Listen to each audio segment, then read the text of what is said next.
NEET परीक्षा में हुई धांधली और पेपर लीक के विरोध में छात्र संगठन एनएसयूआई ने गुना के प्रधानमंत्री कॉलेज ऑफ एक्सीलेंस के बाहर जोरदार प्रदर्शन किया। प्रदर्शनकारियों ने न केवल कॉलेज के अंदर जमकर नारेबाजी की बल्कि पुलिस की घेराबंदी को चकमा देते हुए कॉलेज गेट के बाहर केंद्रीय शिक्षा मंत्री धर्मेंद्र प्रधान का पुतला भी फूंक दिया।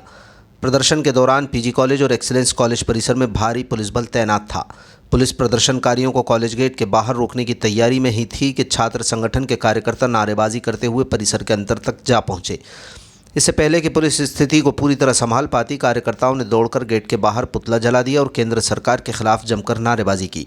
एनएसयूआई जिलाध्यक्ष फलेशुराज सिसोदिया के नेतृत्व में हुए इस प्रदर्शन के दौरान सरकार पर तीखे हमले किए गए। छात्र नेताओं ने आरोप लगाया कि भाजपा के शासनकाल में पिछले 7 साल में लगभग 70 परीक्षाओं के पेपर या तो लीक हुए या उन्हें निरस्त करना पड़ा। परीक्षाओं के दौरान छात्रों के साथ बेहद सख्ती बरती जाती है, कलावा और कान की बाली तक उतरवा ली जाती है, लेकिन पेपर माफियाओं और लीक करने वालों पर सरकार का कोई वश नहीं चलता। नीट जैसी प्रतिष्ठित परीक्षा का पेपर लीक होना लाखों मेधावी छात्र छात्राओं के भविष्य और उनकी वर्षों की मेहनत के साथ जघन्य खिलवाड़ है। प्रदर्शनकारियों ने कहा कि ये केवल एक घोटाला नहीं बल्कि एक जघन्य अपराध है जिसमें कहीं न कहीं सरकार की मिलीभगत नजर आती है। यही कारण है कि सरकारी भर्ती परीक्षाओं से लेकर प्रवेश परीक्षाओं तक का भविष्य अंधकार में है। एनएसयूआई ने चेतावनी दी कि अगर इस मामले में दोषियों पर कड़ी कार्रवाई नहीं हुई और छात्रों को न्याय नहीं मिला तो ये आंदोलन और भी उग्र रूप धारण करेगा।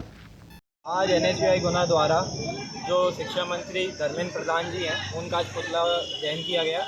जो नीट पेपर का घोटाला जो पिछली भाजपा सरकार ने पिछले 7 साल में 70 एग्ज़ाम जो हैं उनके पूरे पेपर लीक हो जाते हैं, कभी कोई का पेपर निरस्त कर दिए जाते हैं। इस तरीके से जब प्रदर्शन किए जाते हैं तो छात्रों की आवाज़ नहीं सुनी जाती है। जब छात्र एग्ज़ाम देने जाते हैं तो उनकी कान की बाली, हाथ का कलावा, ये सब चीज़ें पूरी उतार दी जाती हैं जब वो नीट का एग्ज़ाम देने जाते हैं। परंतु एग्ज़ाम सेंटर से पहुंचने से पहले ही कितने लाखों रुपए में अपना एग्ज़ाम के ये क्वेश्चन पेपर जो है वो सरकार लीक कर देती है।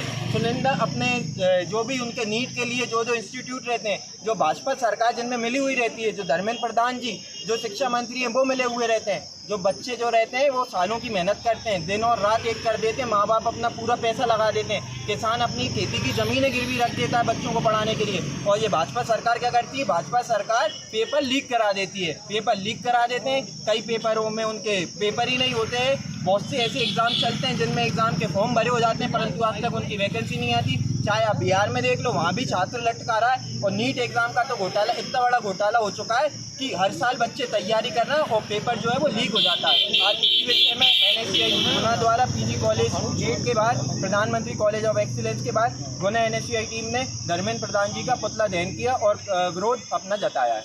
आपका नाम? फलेशुराज सिंह सिसोदिया, एनएसयूआई जिलाध्यक्ष गुना।